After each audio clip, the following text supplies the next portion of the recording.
We're 8 minutes after 12, so I want to get us started. Thank you so much for joining us today. I really appreciate. I know that there is a lot going on in life, in business, in everything. So I appreciate the time that you're taking of your lunchtime to join us today.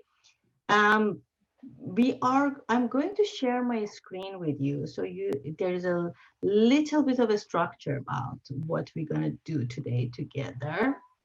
So can everybody see what I'm sharing with you guys today?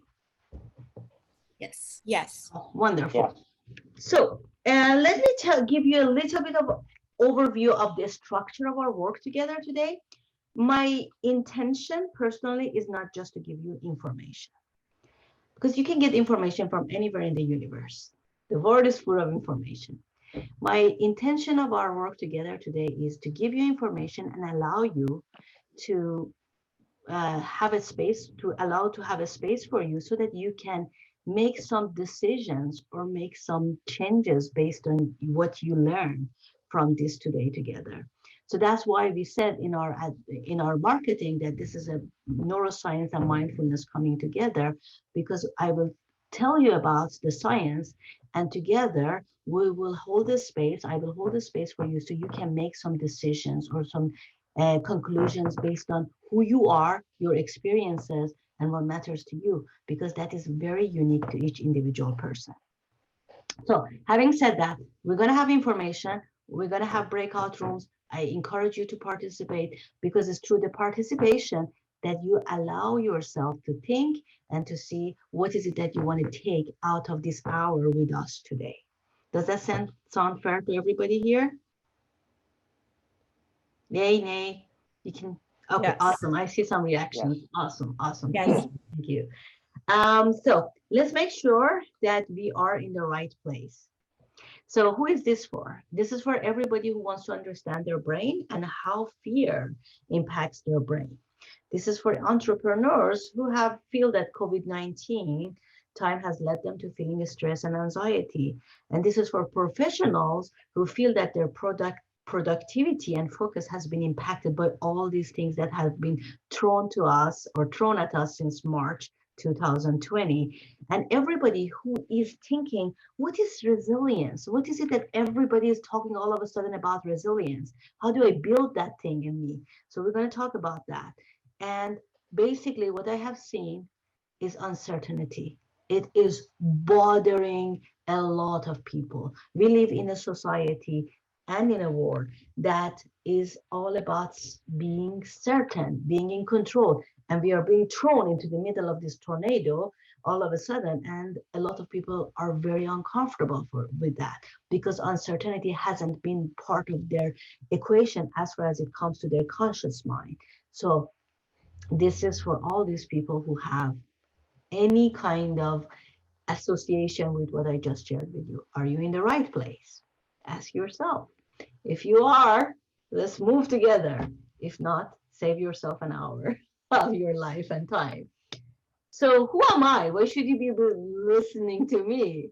Well, I'm an executive and leadership coach, and I come from a corporate America background. I have been a tech executive, and I have worked with really big companies, Yellow Pages, DirecTV, AT&T. Now, the important thing is that I have experienced the stress because I have led teams and multi-million-dollar projects. So I really know firsthand what the stress is and what chronic stress means and what losing focus and productivity can do to us. Now, I founded Heart Mind Tuning in 2017, and it is recognized by DataBird as one of the top 500 wellness leaders in Los Angeles area. And if when it comes to my mission, because I made a mission out of this, why I founded this company, and I have a story that if you guys were interested, there's a ton of interviews about me out there. You can go check it out. But my mission is working with corporate leaders and entrepreneurs to learn to save through stress so that they can banish burnout while they come up with breakthrough performances. And it doesn't need us to sacrifice our health, our relationships, and our family, which is a lot of times advertised in our culture. So this is a little bit about me, so you can have an idea why you should be listening to me. Together, we're going to discover this today. Let me tell you. We're going to see how you can make a change in your brain. Because there is a notion in there that people say, oh, I was born like this. It's an interesting thing to say, right? Or people go and come and say, My childhood was like this, so I gotta be like this because I was raised like this. I mean, we all hear these kind of things. And we will discover how fear is processed in brain. Is there anybody who can tell me they have never been afraid of anything? I thought that. We all have fears. And how you can disconnect from anxiety and stress and to be productive again. So this is what we're going to do together. This is what we're going to discover. But most importantly, what matters most at this point in time is that you're going to have a chance to meet each other. One of the goals of me doing this thing, and thanks to Maslow and Blank Spaces for sponsoring this, is to make sure that we are building community during this physical distancing. It is not so much social distancing, it's more physical distancing. I think we all the time talking to other people and we have social media and all of that. So it's not more, it's more of a physical distancing that we are experiencing that will impact our emotions. So allow yourself to be with this togetherness. This is a beautiful thing, especially if you're an entrepreneur, especially if you're working by yourself, especially if you're even a corporate worker and you're stuck at home at this time. So I want to take a moment of pause together. I invite you to take a breath and check with yourself. In a word or sentence, share how you feel at this moment. And since we are a small group of people, we can go around and allow you to share that with the group. What stands out for you at this moment? And I start with myself. I have had 72 hours of sirens not stopping near my house. So I sat with it and I thought, is it fear? And then I decided, no, it's grieving. I'm grieving a lot of things that for that I came to America. So I invite you to share with the group after you checked in with yourself in a word or sentence how you feel at this moment. Who wants to go first? Who is the brave one?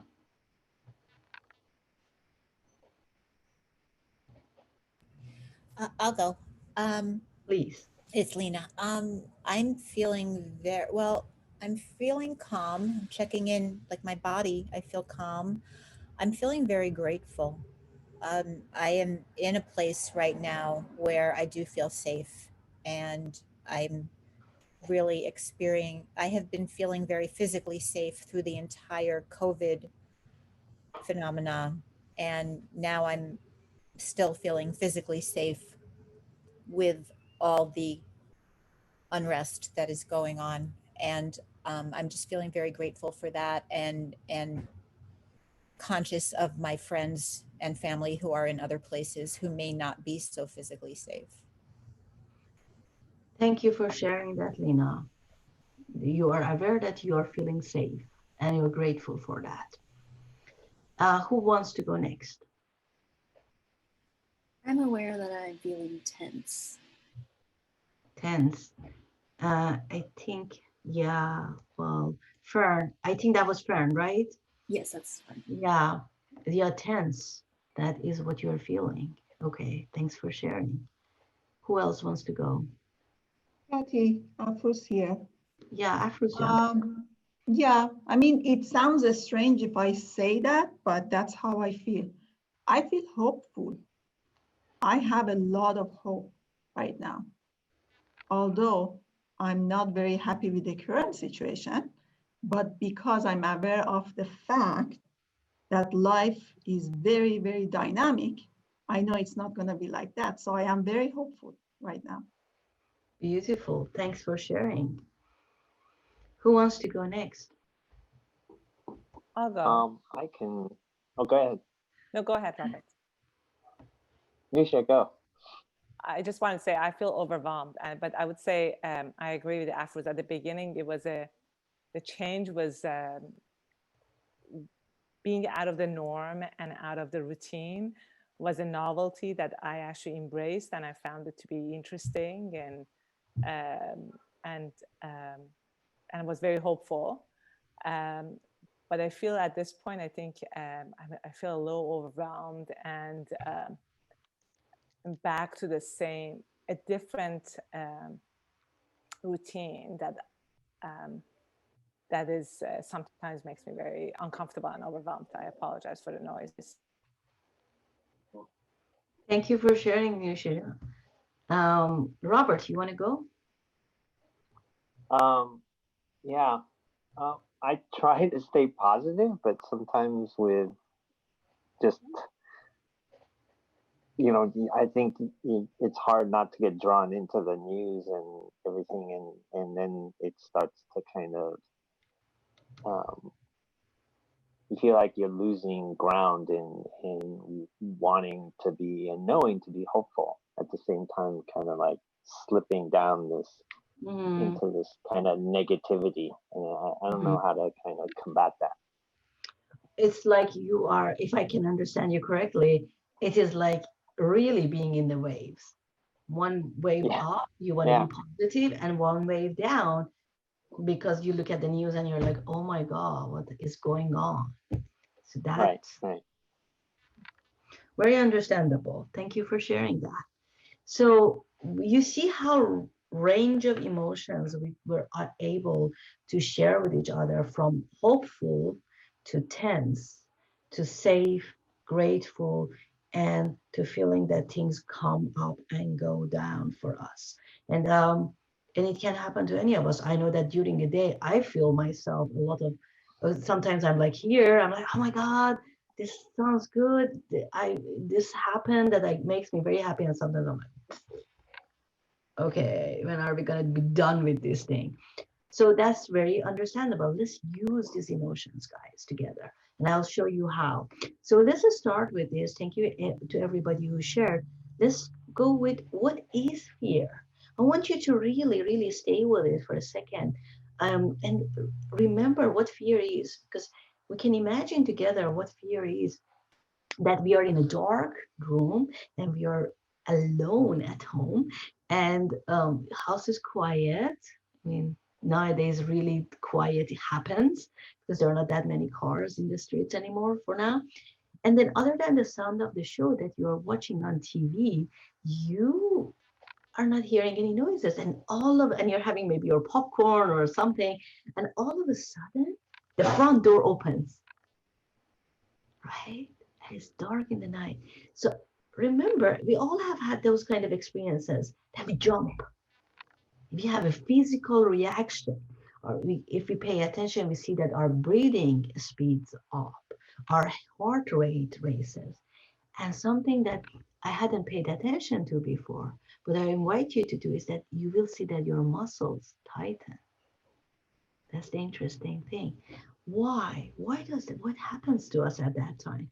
That happens that fear is a chain reaction in the brain that starts with a stressful stimulus and ends with the release of chemicals that cause a reaction in your physical body. Look at this. You feel something. Fear is a feeling. I mean, that moment that you think, oh, you are in danger, but then you feel it in your body.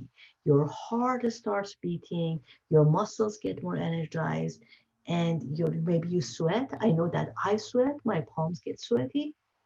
So you see, there is that relationship between how you feel and the physics of your body.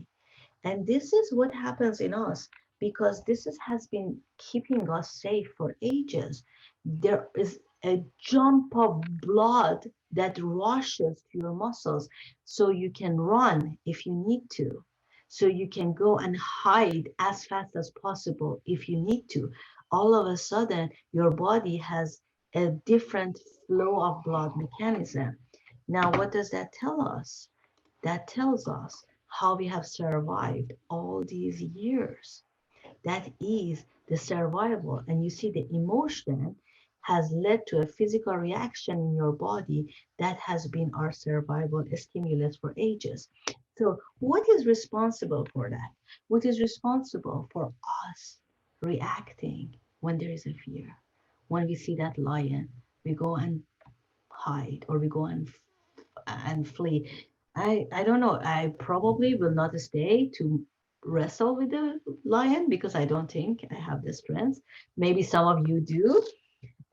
Depends on how strong you feel you are. But I would probably personally escape. Now, what is responsible for that? You see this little thing in here? This little red dot in here? That almond-shaped dot is what makes all these things happen for you.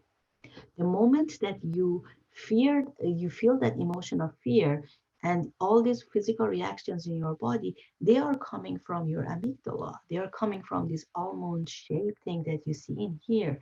And the interesting thing is that that is the size of the brain of a lizard. That is the size of the brain of a lizard. So meet your lizard brain. Let's use that together. This guy, I think, is a very cute lizard that I chose. I mean, not every lizard is that cute, but consider this. When you look at the lizard, what are the functions that they have? They are good at fleeing, they are good at eating, they are good at surviving, they are good at mating. I mean, there are 4 F's that they are very good at. I want to be polite here. But that's all they do. Now, there is another thing in here because we are humans, we have some other types of fear. Look at this. Some fears are in our subconscious. I bet you have a physical reaction in your body now just by looking at this image. And you know that this is not real because there is nobody pointing a gun at you at this moment, right? But you get a reaction in your body just by just seeing this, if you pay attention to that, because some fears are in our subconscious. We build some of the fears. And I want to take a moment to tell you, even though it was not originally my agenda, racism is the same thing. We build that in our subconscious. And for those of you who are interested, I have a social psychology video that I can share with you that is about blue eye, brown eyes, that how we build racism in our brain and mind. Nobody is born racist. It is not feeling based. It is mind based. It's based on what we feed our subconscious. So some fears are in our subconscious. So what do we do about that? And plus, the other thing is that, look at this. I want you to tell me if you are walking in the grass and you hear some noise and you are alone by yourself, is that your thinking that goes that it might be an owl, or is that your thinking that goes that it might be a wolf? You will think that it is a wolf. Nobody thinks there's a beautiful bird just walking around. Why? Because in our brain, we have something called negativity bias. We tend to go to the worst case scenarios. What Robert shared with us regarding the news is probably everybody is feeling that. I know a lot of people who are on news diet. I work in my mindfulness sessions with people on how we can look at the news without getting pulled into it, because we look at the news and we get pulled into our negativity bias around what is the worst thing that can happen to us. 47 million people under unemployment. That is scary for a lot of us when we hear that. And our mind can start thinking, oh, what if I lose my job? Oh, what if my business doesn't take off? Oh, what if this situation lingers for more than a year? Nobody knows when the vaccine is coming. You see that? While some of it are legitimate questions, we get sucked into a tornado of thoughts because our brain is designed towards having a negativity bias. That is how human brain is constructed. Now, if we don't want to have that, if you tell, I don't want to have that, let's see how we can deal with that one. Now, this is this is something that really triggered me for some time. We might have got used to it by now, but I come from Iran originally, and in Iran, this coronavirus happened 2 months before us. So, and my parents lived there, so I was sucked into this news and the statistics way faster, maybe than other people in America. And this wortometer, whenever I was looking at the numbers, I was like, honestly, that was my reaction at the beginning. And then I found a way to calm myself down. We're going to talk about that. But at the beginning, when it was under 1 million and I was looking, I really was like, wow, this is not cool. What emotions come up for you? I know this is maybe not by now we have got used to it, but I built this for another organization a couple of months ago. And there was a lot of fear coming up. Still to this date, if you know what Corona can do to people, and if you don't believe it is a hoax, some people believe it's a hoax. But I have had 4 people that I know personally who have died of this thing, and one of them was a difficult situation. Now, you have some emotions around this, whatever that might be. Fear, hoax, it's not going to happen to me. I'm healthy. If I eat well, I will be okay. Vitamin C is going to save my life. I don't want to go to the hospital, whatever that might be. You have some feelings around this. Now, when we have feelings around it, one of them might be fear. For a lot of us, it is fear. For a lot of us, it is a stress. For a lot of us, it is, I don't know. But a lot of us is overwhelmed, like what Nusha said, overwhelmed. There's too much information. I have a science reporter that I follow very closely. God knows, during the past 90 days, I can tell you, he has published at least 20 times, we are close to find a vaccine. And I get so excited. I'm like, okay, we are close to find a vaccine.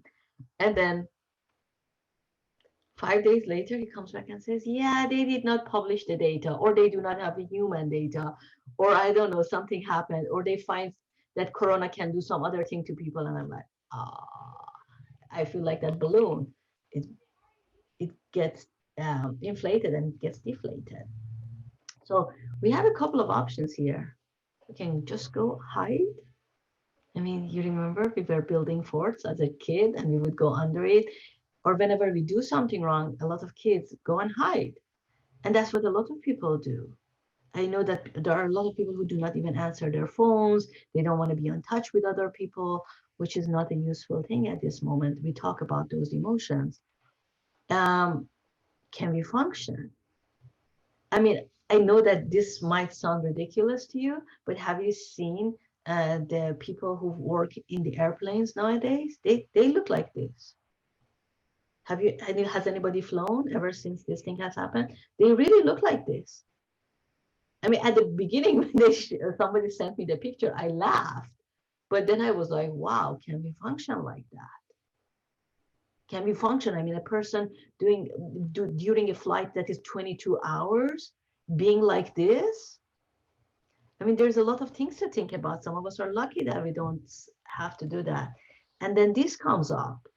While the message is great and Black Lives Matter, all lives matter, but this is 2 miles from my house. You see, this is vandalized.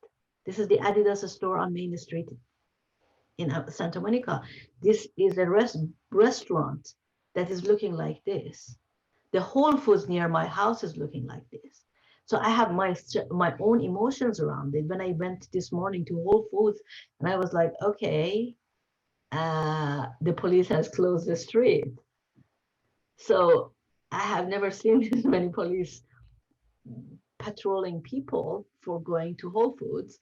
It feels interesting, but there are emotions coming up for you when you are looking at these pictures. I went this morning and took these pictures because I didn't want our talk today to not be relevant to this moment, because this is what is happening in this moment for us in this country.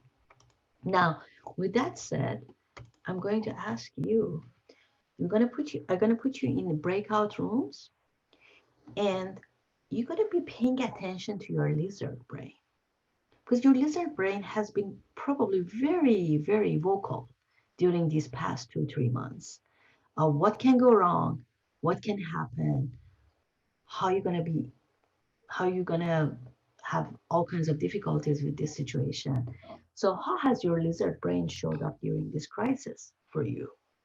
So I'm gonna stop sharing here, and we're gonna open the breakout rooms.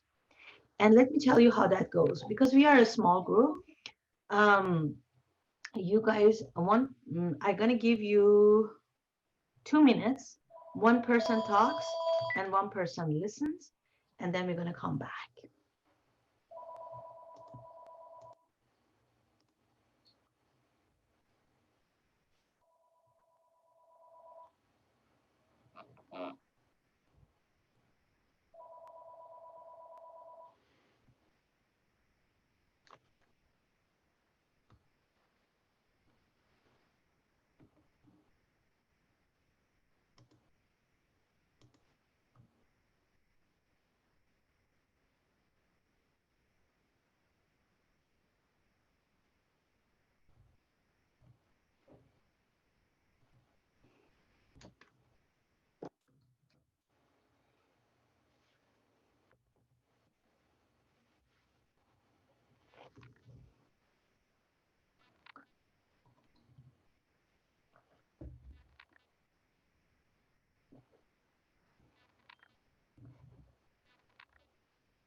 Okay. Welcome back, everybody. Uh, Anything came up for you from this breakout room that you want to share? I can start. I'm happy I'm not alone. I was talking to Lena, and we both feel like, for the most part, we are calm and we are collected, very little can impact our, serenity, sense of serenity. But then once in a while, this lizard brain, comes in. And I was telling her an example. For example, I'm fine. All of a sudden, I see one of my friends, which mostly operates based on no judgment, the lizard brain. She keeps posting this stuff on social media. One of this group of people has said that we're gonna attack the suburbs and white neighborhoods. I live in suburb and white neighborhood, and I was like, all of a sudden, what if people actually attack us? And I'm not a gun owner. I told my husband, I think we should buy guns. So then, and then it took me, and then my husband was like, are you sure? And then it took me 15 minutes, a couple minutes. And I was like, okay, I think we are fine. We don't need guns. So I was able to get, control of the situation. But it comes in every once in a while. Beautiful. Thank you for sharing that. You know what is beautiful about this? It is the fact that we as humans share the same emotions. We don't always find the space or allow us ourselves to be vulnerable enough to share. We don't go around and share things, but the emotions are universal. What we feel is universal. What Afros and Lena have shared together, I bet other people might have felt it too. As a matter of fact, yesterday I was in a conversation. We were talking about guns with the CEO of a company that I do coaching for them, and I said, this. She said that I have a gun, Kathy, and I'm like, okay, but she said, Kathy, my gun is in the safe. And if somebody comes, I have to say, can you let me go and find my safe password so I can get the gun and I can come and I can shoot you? And we laugh, but there is some truth in there. Having a gun and having the ability to pull the trigger are very separate things. That is something to consider. For some people, might not be. I'm originally from Iran. We don't have guns over there for civilians, so it's very foreign to me. But for some people, it might not be. But that's the universality of emotions that is interesting. Thank you for sharing. Anybody else wants to share?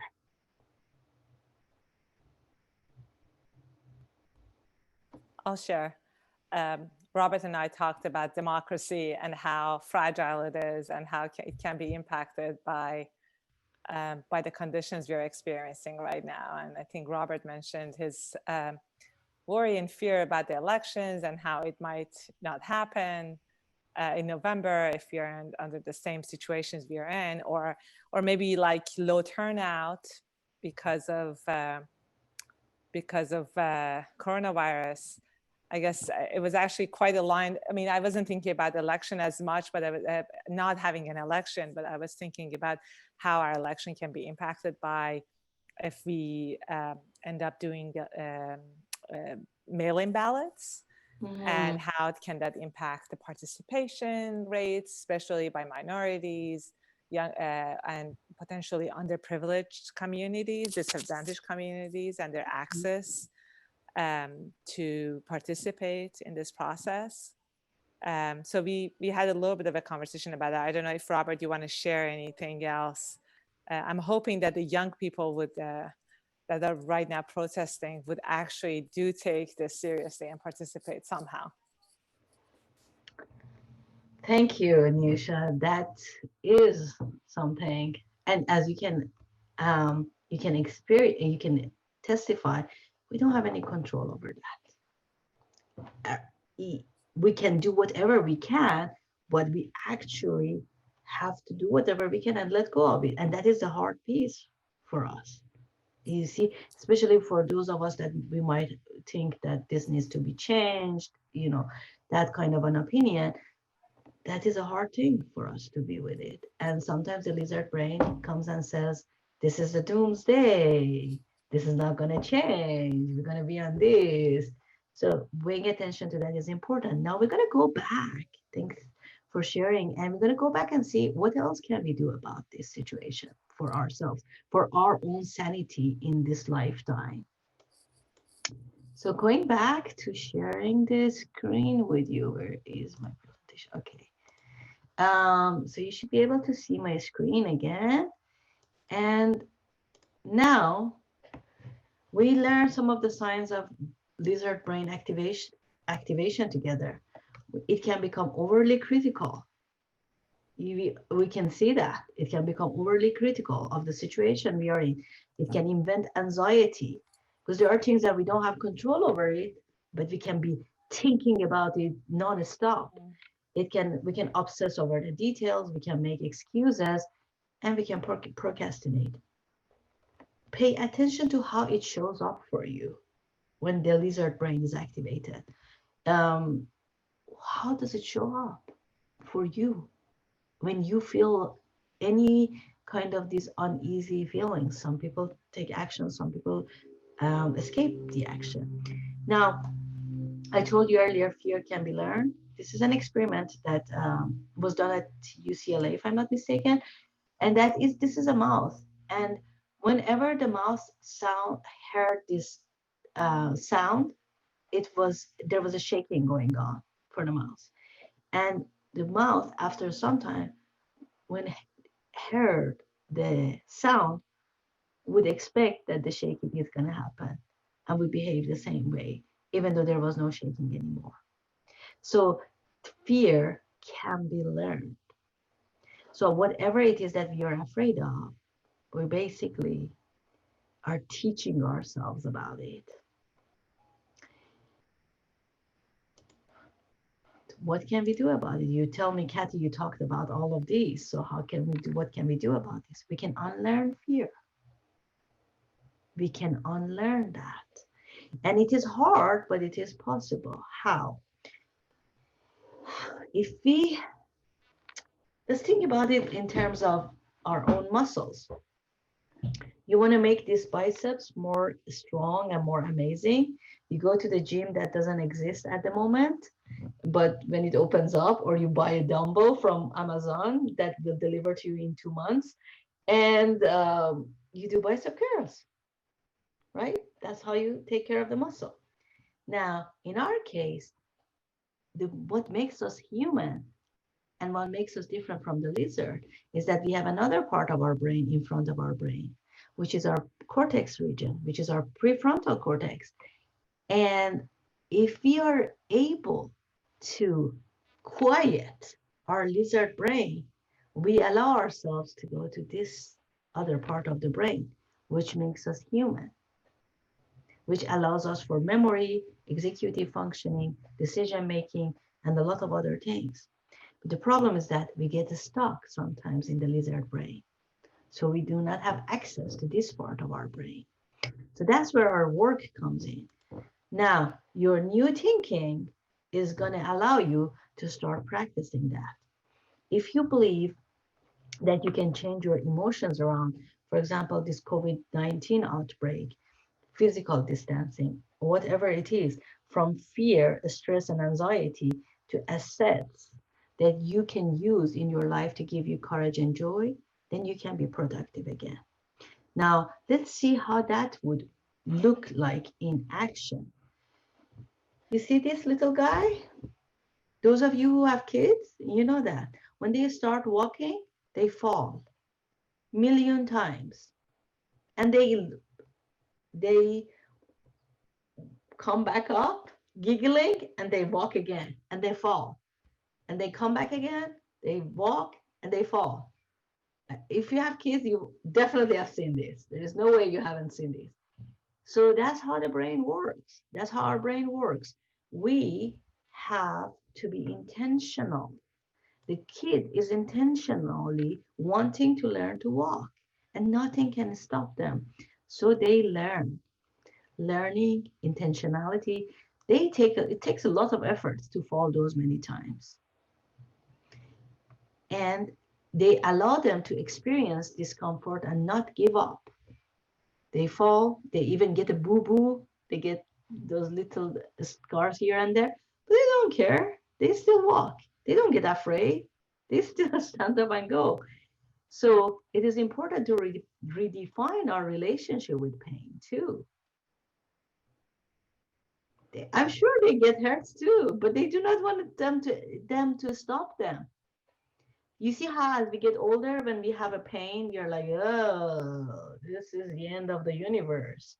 But young people do not act like that. They practice with passion. We can practice with passion, and we can control our experience of our emotions. So the kid can decide, I fell 500 times. I don't want to walk. Thank you very much. This is a done deal for me. Or the kid can decide, I want to walk regardless. I will stand up and walk again. Now, that's the same thing about emotions too. And as entrepreneurs, we know that emotions play a very big role. We don't have the guaranteed paycheck. We don't have a boss who comes and watches over our head. We don't have somebody who is motivating us every day because there's no performance review other than your bank account. So we have to decide how we want to deal with it and how we want to deal with our own emotions. And that is what brings up resilience. Resilience is the capacity to recover quickly from challenges and adversities.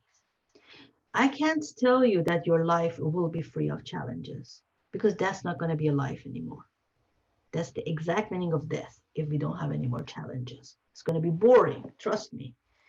But what makes the difference between the people who get cancer and who overcome it and people who get even this simple cold and they lose the battle? A lot of it, besides the physical factors, is how we look at the situation. How we look at the situation makes a big difference. So building that a space for us to not stay in the lizard brain and going to the front of the brain is the key. We do not come with that out of the womb when we are born. We need to build that. And that's what our work is going to be together. Now, this is going to be our game plan in the work we're going to do in these weeks together. Actually, we have learned that we accept that we have a lizard brain and a negative bias towards fear. We are aware that our lizard brain can be overactive. So these are the two things that we learned this week together. Then we're going to have some other action items or some pieces of the game plan that we're going to cover them in the next 2 weeks together. Now, with that, I'm going to ask you guys to have one more breakout room. Now that you have learned about managing the lizard brain, I want you, and I will put that slide up here, think about how you can manage your lizard brain. I gave you some hows here. What is your intention? What do you want to learn? How far along you want to put effort into it? How do you want to change your experience with pain? Whatever that might be, I want you to go and share that. So we're going to give you guys, again, 2 more minutes. And I'm going to send you to the same breakout rooms so that you have some familiarity with each other. You know each other's lizards' brain experiences. And you can share how you're going to manage your lizard brain.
Okay, welcome back, everybody.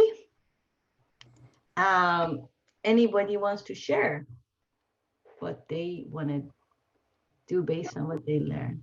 Lena, Unfortunately, Kathy, I'm sorry. I was disconnected. So the whole oh, time I was, yeah, so I had to reconnect. So I lost this time sorry. with Lena. Oh, I'm Yeah, sorry. well, but what I was going to say though is you gave me a really excellent idea when the way you described when you at first thought, oh, maybe we should buy a gun, and and then your husband said what he said. Sorry, all of a sudden all the gardeners are here. But it made me, and then you calmed down about it, and you said no, and it made me think. Made me remember exactly because I live in Los Angeles now. It's exactly how I am after an earthquake. I think now she got disconnected. No, I got disconnected. No, you are connected. We can Oh, hear okay. you, Lena. Okay. So what I was going to say is like right after an earthquake for like the first 10 or 30 seconds, I'm freaking out and I think, okay, I have to leave. I have to move somewhere. And then I just sit for a minute. And then it's like, oh, okay, that just happened. And then I go on with my life. So it's just like pause. I don't have to immediately react to something. Like give it a minute to settle with me. That is one way to manage my fear. I love that. That is your way of allowing the lizard brain to stay put. Elle and Fern, anything came up for you guys? I was sharing about how my lizard brain, I was really scared to leave home at the initial parts of the pandemic because of the violence against Asian Americans. And I was sharing that it was an intentional sort of gathering of experiences that was okay. Because I was hearing reports around the country in my neighborhood. So I just avoided those corners. But like every time I left home to go get groceries and came back and nothing happened, that was like another little like, okay, there is experience that shows that I'm going to be okay. And so building those up intentionally. Oh, thank you. Which we all have experienced that, right? We all have experienced it. I know the beginning of it. Every time I gave my credit card, my daughter had to wipe it off with disinfectant and all of that. And then I was like, okay, let's calm down a little bit. But our knowledge increased. We learned more. That's important. We took the efforts to learn more. So that's an important factor. So thank you for sharing, everybody. Now I go back in here, and this is a wrap up of our session together today. The brain can change. Effort, practice, and intention are needed. Our lizard brain gets activated easily because it is the way that it has allowed us to survive all these years. Our lizard brain has negative bias when a status quo is disrupted, and resilience is a skill set that we need to build it in ourselves. And awareness of our lizard brain and when it is activated is the first step to change. With that said, that brings us to a wrap. Some suggestions I have for you. I have a private FB group. It is new. It's called Leadership. If that's something that is of interest to you, please join. And I ask, if you feel like this series is going to giving you some ideas around what you want to change in your life, in your business, and if you want to join a group coaching program for 12 weeks, you can send an email whenever you felt like that's the right thing for you, and challenge yourself for a change. That's the email address. Having said that, and I have a meditation group. If anybody's interested, you can message me on that. Thanks for joining us. If anybody has anything to share, I'll appreciate. If you have any questions, this is the information. You can ask any questions you might have. And I'll look forward to seeing you next Tuesday at 12 p.m. And we are right on time, 1 p.m. Thank you, Kathy. Thank you, Thank you guys. so much. Yes, Thank you. thank It you was so excellent. much. So good. Thank you. Thank you. Thank you for joining. Thank you so much. Good to see you all. And I'll see you next Tuesday. I'll do a quick goodbye. Sounds good. Bye. Bye.